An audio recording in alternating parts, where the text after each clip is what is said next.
Stars, hot spherical ball of plasma fueled by nuclear fusion reactions at its core, radiating energy along the electromagnetic spectrum, also the source of all energy found on Earth. But what happens when a star dies? What are supernovas?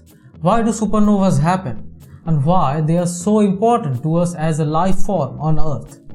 Supernovas are one of the most energetic cosmic events. Their peak luminosity can dwarf an entire galaxy. It is the ultimate fate for a star, provided they are of certain mass and of the right conditions. Astronomers have been tracking supernovas for centuries by looking into the cosmos, searching for previously unseen stars that appear in the night sky.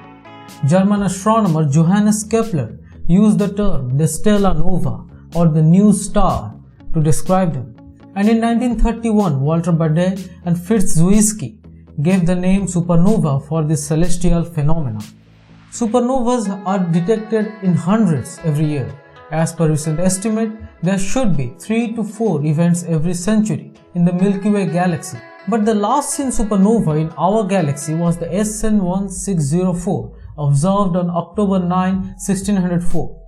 This does not mean supernovas are not happening.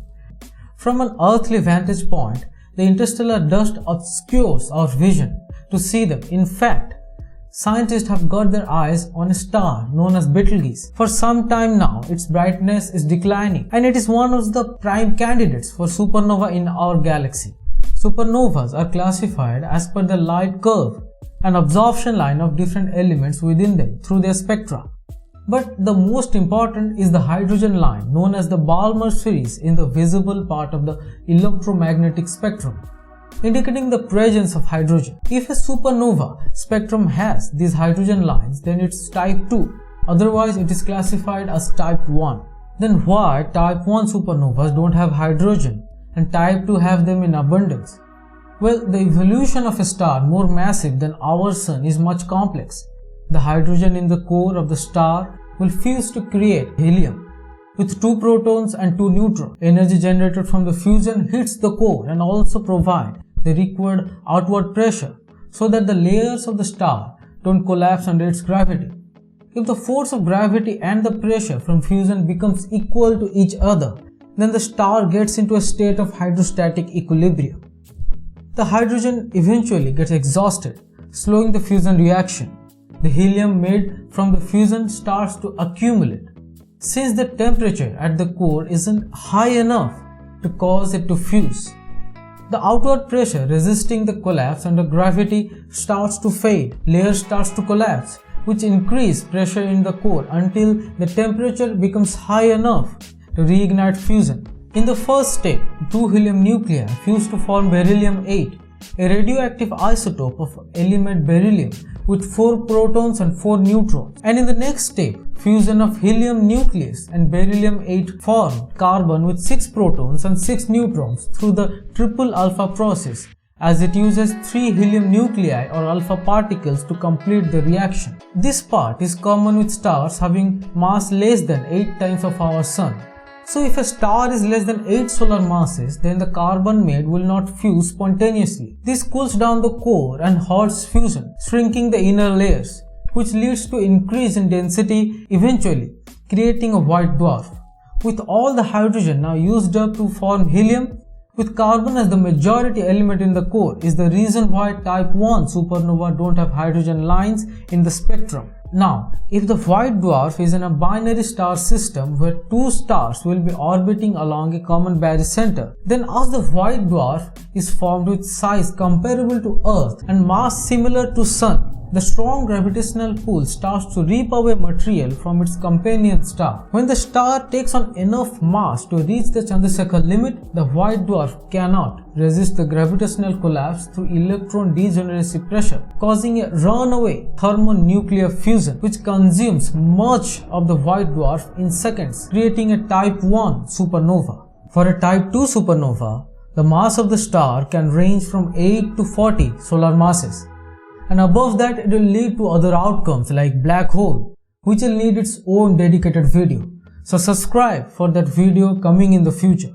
So now, at the size, it is massive enough to generate temperature and pressure that can fuse carbon in the core, as the star starts to collapse after the helium burning stage.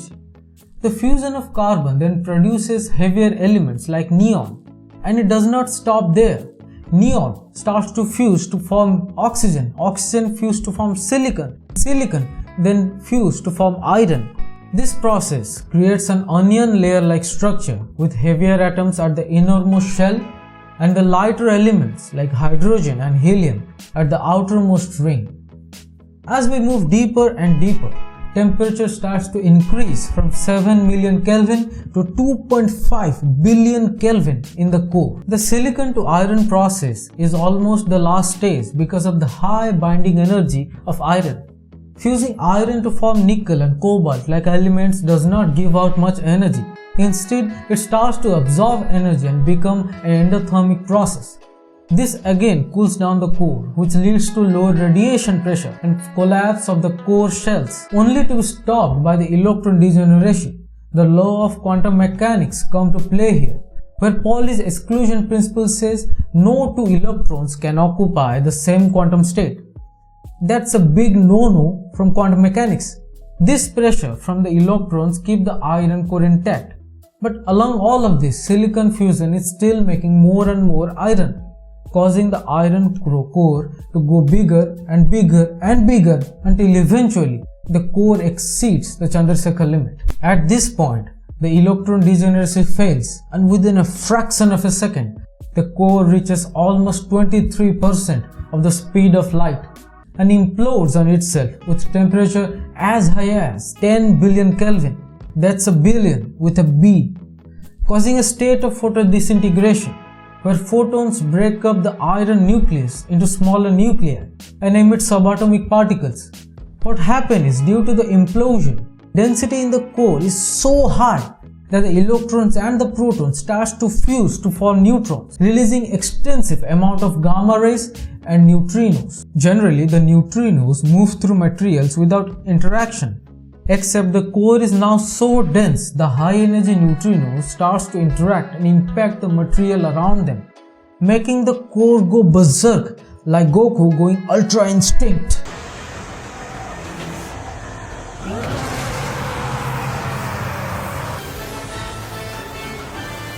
And increase its temperature even more, causing it to expand. Basically, it blows the rest of the star apart within no time. The explosion creates the type 2 supernova.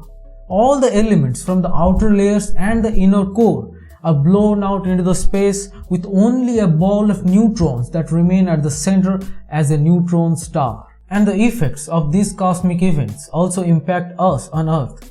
To give a more of a context of how much we interact with supernovas, our planet Earth, our whole solar system, appears to be moving through the debris of a supernova remnant. When we move through this type of medium, our solar system collects those extrasolar materials. So does the Earth. Scientists have extracted radioactive isotopes of iron known as iron-60 from deep sea sediments.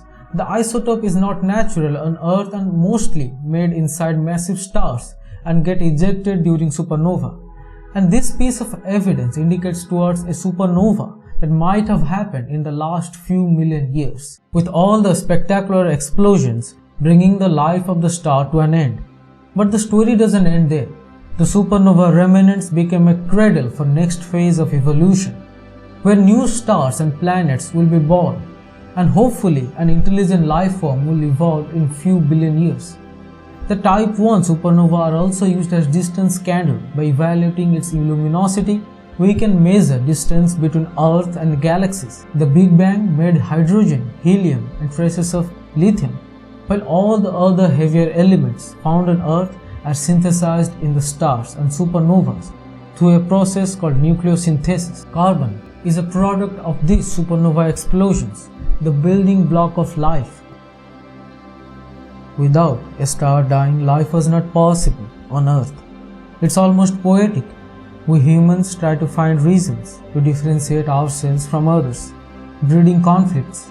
We try to rule, control and conquer. But if we stop for a moment and try to think about our origin, in the simplest of terms, the molecules of blood flowing in our vein, the atoms that makes those molecules, the iron in our buildings, the salt in our food, the oxygen that we breathe, and our planet, the ball of dust that we live on, can all be traced back to the burning furnace of stars.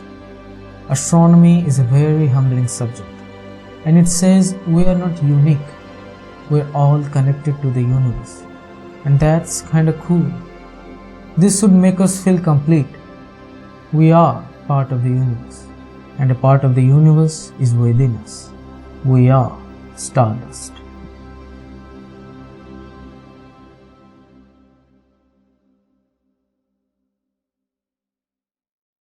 So, what do you think? When will we see the next supernova in our galaxy? Write your answers in the comment section below. And if you learned something new, please like, share, consider subscribing, and hit that bell icon so the next video from me will just slide into notifications. And thank you so much for watching.